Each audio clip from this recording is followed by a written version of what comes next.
So I got the power steering hooked up. Let's jump to this wire here. I actually got the wire run to the power to the fuel pump from the homemade fuel fuse box I made. Yeah, it's a nightmare of a mess of wires, but let's try to figure out the gauges somewhat. I got them kind of marked, but I'm not 110%. I got a fuel gauge here I didn't mark. I think it's this fuel gauge. It's down here on the bulkhead near the bottom actually, and across from it is some other kind of wire. But anyway, let's go here, and I'm going to take it to this test wire that I got black tape and everything to, and I'm going to touch it to the ground. I'm going to get somebody to help me touch it to the ground, and by touching it to the ground and stuff, we should see the fuel gauge move. I don't know if we have to have the gauge on. I guess we do. We got to see the ampage, but we need to see the fuel. What's fuel on this truck? Oh, there it is. It says I got full tank. You ready? Yeah. Okay. That works. Okay, so we found the fuel gauge wireless. Run it under the truck.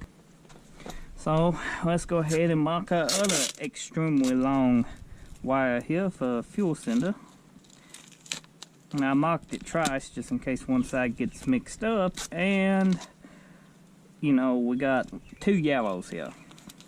You know, if somebody else did this, 2 different color wires would be handy, you know, but I did this and we got yellow. Because when I went to the store to get some wire, you know, said you can have any color you want to, as long as it's yellow, because they sold out of other color. This is fuel level. Good enough. There we go. They on the ground. That's where they be till we drop this big ass tank that's under here. And back to the bulkhead wiring. I do not 100% know everything about this, and the diagrams, like I said, is hit or miss. I think this guy, I think I got it labeled. What's the end of it? Oh, it goes around my zip tied clutch master cylinder here. Oh, okay. I got it zip tied into the clutch master cylinder. That's nice. It's motor oil. I don't know if 100% this is motor oil sensor or not. I like to figure them all out. This green, I'm 100%. This is temp sensor. This guy, what we got going on here? God, what a mess. Okay, this is 12 volt hot.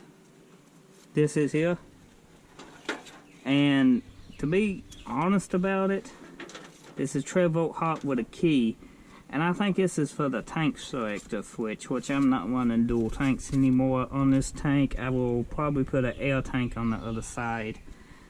Let's put that here. This is that thing I had back by a motor oil sensor.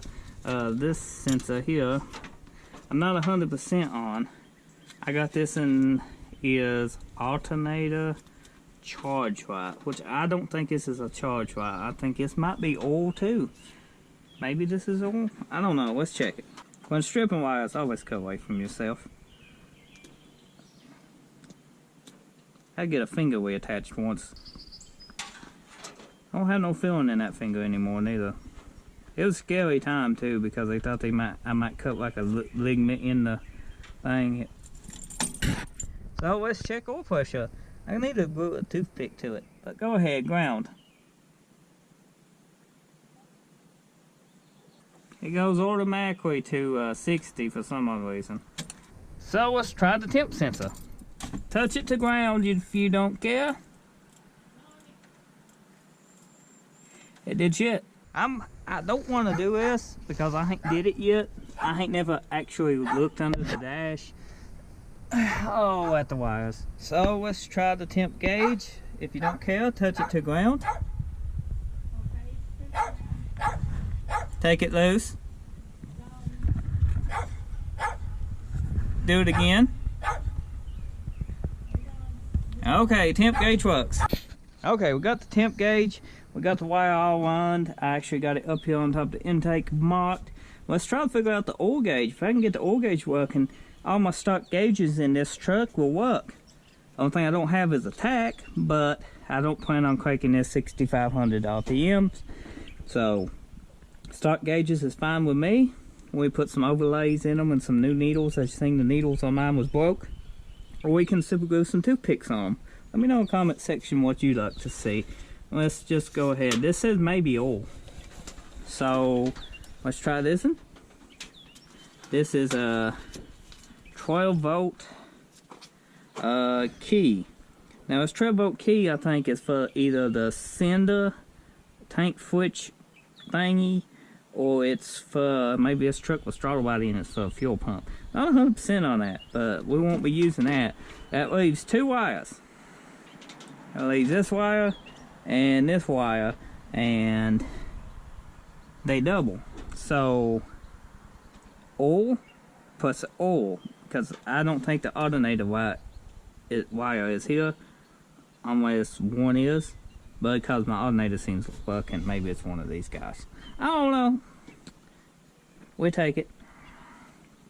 So I'm gonna hook this first one up. I got marked alternator charge wire. We just tried that. Oh, we did try the alternator charge. We need maybe oil. Maybe oil. Maybe oil might be the last one. If my gauge works, I'll be so excited because I got that plumb down there. Oil, because this 6.0 was already in a little C10. So, which, you know, took it and it was sitting on an engine stand for a couple years, and we decided to rebuild it for the channel, and then we drilled the pistons for oil drain back and did a bunch of stuff to it. So let's see how it works out. Come on, little oil gauge, do something. It does nothing. You can see my alternator here. It battery dead on doorknob in it. Shit. Well, it's got dark on us, but you see this little homemade wire here? Right in here? Well, yeah, that finished breaking off a brittle. No toothpick for him. We're gonna have to get some ends. But there's a broken wire.